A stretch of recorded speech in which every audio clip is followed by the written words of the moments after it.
IPL का भूत। रात के 12 बज चुके थे। आईपीएल शुरू होने में बस कुछ चंद घंटे बचे थे। जयपुर सुपर किंग के कप्तान रणधीर शर्मा ग्रैंड होटल के बिस्तर पर खर्राटे ले रहे थे। अचानक होटल के सारे लाइट्स ऑफ हो जाते हैं और रणधीर शर्मा के कमरे में रोते रोते कोई प्रवेश करता है और सोए हुए रणधीर शर्मा से कहता है, तुमने मुझे टीम के बाहर निकाल कर रुलाया है, गंदा पॉलिटिक्स किया है मेरे साथ। देखना कल मैच में मैं तुम्हें कैसे रुलाता हूँ। ऐसा कहकर जोर जोर से हंसने लगता है। उसकी हंसी से सारा होटल थरथराने लगता है। शर्मा आंख खोलता है और सामने देखता है तो उसकी आंखें फटी की फटी रह जाती हैं। बचाओ बचाओ बचाओ, कोई है वहाँ पे। लाइट आ जाती है। रणधीर शर्मा के पीए मनसुख तिवारी सिक्योरिटी गार्ड्स के साथ रणधीर के कमरे में भागते हैं। क्या हुआ सर? आपकी चीख मैंने सुनी। मनसुख वो वापस आया है। वो मुझे नहीं छोड़ेगा। मनसुख वो आया है। कौन सर? किसकी बात कर रहे हैं आप? राकेश। वो तो मर चुका है। सो जाइए आप, कल मैच है, मैं डॉक्टर को बुलाऊंगा आपके लिए। मैं कल मैदान में नहीं उतरूंगा। मैच कैंसिल कर दो मनसुख, मैच कैंसिल कर दो। सर करोड़ों का नुकसान हो जाएगा, आपका करियर खत्म हो जाएगा। सो जाइए सर आप, डोंट वरी, मैं रुकता हूँ यहाँ, आप आराम से सो जाइए। रणधीर शर्मा सोने का प्रयास तो करता है पर राकेश के ख्याल से उसकी नींद उड़ जाती है। दरअसल राकेश एक बहुत अच्छा प्लेयर था। इंडिया को वर्ल्ड कप दिलाने की क्षमता रखता था। जब वह खेलता था तो दर्शकों की सांसें रुक जाती थी, मानो कि राकेश दूसरा सचिन ही था। पर यह सब टीम के कैप्टन रणधीर को बर्दाश्त नहीं हुआ। राकेश की तेज रफ्तार देखकर रणधीर को अपनी पोजीशन की फिक्र होने लगी और उसने अपनी पहुंच और पॉलिटिक्स का उपयोग करके राकेश को टीम के बाहर कर दिया।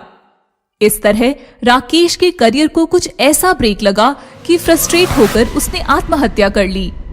सुबह होती है, मैच शुरू हो जाता है। दर्शकों से स्टेडियम खचाखच भर जाता है। पूरा इंडिया टीवी के सामने सांसें रोक कर बैठ जाता है और रणधीर मैदान में उतरता है। तभी रणधीर की नजर ऑपोजिट टीम के एक लड़के पर पड़ती है। उसे देखकर रणधीर सोच में पड़ जाता है। वही नजर, वही तेवर, कौन है ये? रणधीर ऑपोजिट टीम के कप्तान से पूछता है, ओए शर्मन, ये बंदा कौन है यार? पहले कभी नहीं देखा। ये हमारा सरप्राइज पैकेज है तुम लोगों के लिए। देखना ये कैसे धोता है तुम लोगों को। टॉस होता है। हाथ में बल्ला उठाए ऑपोजिट टीम का वही लड़का ओपनिंग करता है। रणधीर बॉलिंग करने उतरता है। रणधीर पहला बॉल डालता है तो वह लड़का बल्ला घुमाकर बॉल आसमान में ऐसा उछालता है कि मानो बॉल आसमान निगल गई हो। बॉल वापस ही नहीं आती। सारे हैरान हो जाते हैं। तभी वह लड़का रणधीर की तरफ देखकर मुस्कुराता है। वही आंखें, वही अंदाज, वही मुस्कुराहट। ऐसा शॉट तो राकेश ही मार सकता था। तभी यकायक उस लड़के में रणधीर को राकेश का भूत दिखता है और रणधीर बुरी तरह घबरा जाता है। ये मैच रोक दो, वो मुझे मार देगा। मैं नहीं खेलूंगा। अरे ये क्या, कैप्टन रणधीर अचानक से ऐसे क्यों बर्ताव करने लगे हैं? रोक दो, ये मैच रोक दो, ये मैच रोक दो। रणधीर की हालत देखकर टीम के मालिक रणधीर के पास आते हैं। क्या हुआ? क्या पागलपन है? सर राकेश वापस आया है, वो मुझे मार देगा। और मैं हार गया तो मैं तुम्हें मार दूंगा। जानता है करोड़ों रुपए इन्वेस्ट किए हैं मैंने। तेरे कहने पर मैंने राकेश को हटा दिया था।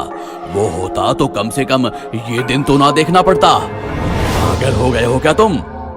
राकेश का भूत रणधीर के पास आता है और मुस्कुराता है। देखा, मैंने कहा था ना, अब मैं तुम्हें नहीं छोड़ूंगा। मैं वापस आया हूँ सिर्फ तुम्हारे लिए और मुझे सिर्फ तुम ही देख सकते हो, बाकी कोई नहीं। ऐसा कहकर हंसते हुए बैटिंग करने निकल पड़ता है।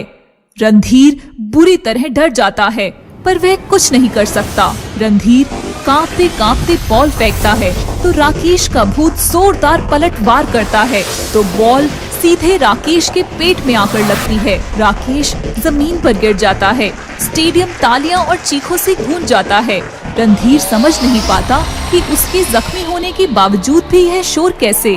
तभी उसके पास राकेश आता है और कहता है, हैरान हो गए ना, पर तुम्हें अब कोई नहीं देख सकेगा और मुझे भी, क्योंकि तुम तो यहाँ हो ही नहीं। वो देखो, तुम तो वहाँ मैच खेल रहे हो। रणधीर देखता है तो वह बॉलिंग कर रहा होता है। ये कैसे हो सकता है? मैं तो यहाँ हूँ। फिर वो कौन है? सब मेरी माया है। वो तुम्हारा क्लोन है। लोग उसे देखते रहेंगे और मैं इधर तुम्हें बीच ग्राउंड में ही निपटा दूंगा।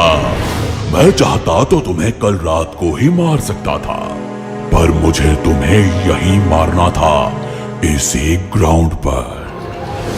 राकेश का भूत घायल रणधीर को बल्ले से मारने लगता है। रणधीर चीखने चिल्लाने लगता है, फिर भी किसी का उस पर ध्यान नहीं जाता। सब लोग रणधीर के क्लोन को ही रणधीर समझ बैठे हैं और इधर राकेश रणधीर को मारकर घायल कर देता है। अचानक रणधीर का क्लोन गायब हो जाता है। सब हैरान हो जाते हैं। अरे ये क्या? रणधीर कहाँ चला गया? वो तो बॉल लाने गया था ना? लगता है डर कर भाग गया होगा।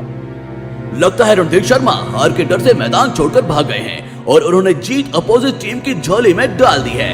रणधीर के फैंस चिल्लाने लगते हैं, रणधीर शर्मा भगोड़ा है, रणधीर शर्मा हाय हाय। यह सुनकर घायल रणधीर दम तोड़ देता है। इस प्रकार राकेश का भूत रणधीर से अपना बदला ले लेता है। 15 अगस्त वाली चुड़ैल। 14 अगस्त की रात थी। रात के 10 बज रहे थे। 2 घंटे बाद आजादी का वह दिन शुरू होने वाला था, जिसे पूरा हिंदुस्तान इंडिपेंडेंस डे कहकर धूमधाम से मनाता है। उसी रात भारत चीन बॉर्डर पर सिपाही पहरा दे रहे थे। अच्छे से पहरा देना होगा। कल 15 अगस्त है। चीनियों का कोई भरोसा नहीं। कल के दिन कोई अनहोनी न कर दे। चिंता ना कर, चीनी क्या चिड़िया भी पर नहीं मार सकती, इतनी टाइट सिक्योरिटी है। तभी वहाँ एक चुड़ैल आती है। चीन और चिड़िया पर नहीं मार सकती तो क्या हुआ? चीनी चुड़ैल तो तबाही मचा सकती है। चुड़ैल जोर जोर से हंसने लगती है। चुड़ैल को देखकर सिपाही फायरिंग करते हैं। ऐसा कहकर चुड़ैल हंसती हुई हवा में उड़ने लगती है। Emergency, hello hello, emergency. 15 अगस्त की सुबह हुई। बाल मोहन विद्या मंदिर के सारे बच्चे और टीचर्स मैदान में इकट्ठे हो गए। प्रिंसिपल मेहरा बच्चों को संबोधित करने लगे। प्यारे बच्चों और शिक्षकों, आज ही के दिन हमें आजादी मिली थी। हमारी आजादी के लिए अनगिनत लोगों ने अपने प्राणों की आहुति दी थी। मुझे इस बात की खुशी है कि आज हमारे कार्यक्रम में प्रमुख अतिथि के रूप में जो आ रही है वो महान स्वतंत्रता सेनानी गोविंद जी निहलानी की परपोती मशहूर लॉयर नंदा श्रॉफ है। नंदा जी निकल चुकी है, कुछ ही देर में वे हमारे बीच होगी। नंदा श्रॉफ की कार बाल मोहन विद्या मंदिर की तरफ निकल आ रही थी। शामू जल्दी चलो, प्रिंसिपल सर के 3 कॉल आ चुके हैं। जी मैडम। चुड़ैल उड़ती उड़ती आती है और कार के छत पर बैठ जाती है। ओहो, ये तो चीफ गेस्ट की गाड़ी है। लगता है ध्वजारोहण करने जा रही है, पर चीफ गेस्ट तो मैं ही हूँ हिंदुस्तान की। तबाही मचाने आई हूँ और तबाही मचा कर जाऊंगी। ऐसा कहकर चुड़ैल छत पर कूदती है और नीचे कार में उतरकर नंदा श्रॉफ के शरीर में घुस जाती है। नंदा श्रॉफ चुड़ैल के वश में हो जाती है और हंसने लगती है। क्या हुआ मैडम, हंस क्यों रही हैं आप? बकवास बंद कर और गाड़ी चला चुपचाप। Sorry madam. गाड़ी बाल मोहन विद्या मंदिर पहुंच जाती है। हमारी प्रमुख अतिथि नंदा जी आ चुकी है। प्रिंसिपल कार के पास आते हैं। नंदा कार से उतरती है। वेलकम मैडम, आइए। प्रिंसिपल नंदा के साथ स्टेज की तरफ बढ़ते हैं। बच्चों को देखकर नंदा के चेहरे पर शैतानी मुस्कान आती है। ओहो, इतने सारे बच्चे! ये बच्चे हिंदुस्तान का भविष्य है ना? मैं इन बच्चों को ही मिटा दूंगी। हिंदुस्तान के सारे बच्चे मिटा दूंगी। ना रहेंगे बच्चे, ना रहेगा हिंदुस्तान। और इसके बाद प्रिंसिपल नंदा को लेकर स्टेज पर पहुंचता है। बच्चों, नंदा जी स्टेज पर आ गई है। अब मैं नंदा जी को विनती करता हूँ कि कृपया आप ध्वजारोहण करने के लिए आगे बढ़िए। चलिए मैडम। अचानक नंदा जोर जोर से हंसने लगती है। उसका रवैया बदल जाता है, आंखें लाल हो जाती है, बाल बिखर जाते हैं। यह देखकर सारे बच्चे चौंक जाते हैं। मैं नंदा नहीं, चुड़ैल हूँ, चीनी चुड़ैल। नंदा को मैंने वश में किया है। मैं तुम सबको तबाह करने आई हूँ। आज ही के दिन तुम्हें आजादी मिली थी और आज ही के दिन तुम सब तबाह हो जाओगे। ऐसा कहकर हंसने लगती है। बच्चे डर जाते हैं। बच्चों, डरना नहीं, ये हमारा कुछ नहीं बिगाड़ सकती। जब तक हम सारे भारतीय एक है, कोई भी हमारा कुछ नहीं बिगाड़ सकता। फिर वह कोई दुश्मन देश हो या फिर दुश्मन देश से आई कोई चुड़ैल हो। बेवकूफो, तुम मेरा कुछ नहीं बिगाड़ सकते। मैं चुड़ैल हूँ। ना मुझे मारने के लिए तुम्हारे पास कोई हथियार है, ना मैं किसी हथियार से मरती हूँ। एक हथियार है हमारे पास और वह है राष्ट्रभक्ति। हमारी राष्ट्रभक्ति ही तुम्हें खत्म कर देगी। नंदा जी, भले ही इस चुड़ैल ने आपको वश में किया है, पर आप एक महान सेनानी की परपोती है, जिन्होंने इस देश को आजाद करने के लिए अपने प्राणों की आहुति दी थी। ध्वजारोहण तो आप ही के हाथों होगा। नंदा जी, क्या आप मुझे सुन सकती हैं? ये पूरी तरह मेरे वश में है। ये तुम्हें नहीं सुन सकती। नंदा जी, मैं कहता हूँ आगे बढ़िए। आपकी रगों में एक स्वतंत्र सेनानी का खून है। आप कमजोर नहीं हो सकती। मैं कहता हूँ आगे बढ़िए, ध्वजारोहण कीजिए। मैं भी देखती हूँ ये कैसे आगे बढ़ती है। नंदा जी, आपको देश की कसम, आगे बढ़िए। और चुड़ैल हंसती है। अचानक नंदा धीरे धीरे एक एक कदम बड़ी मुश्किल से आगे बढ़ाने लगती है। ये कैसे हो रहा है? ये तो मेरे वश में है। नंदा जी, आगे बढ़ते रहिए, ये चुड़ैल हमें नहीं रोक सकती। इसके बाद नंदा चुड़ैल को खींचती हुई आगे बढ़ती है। नंदा ध्वज स्तंभ के पास पहुंच जाती है।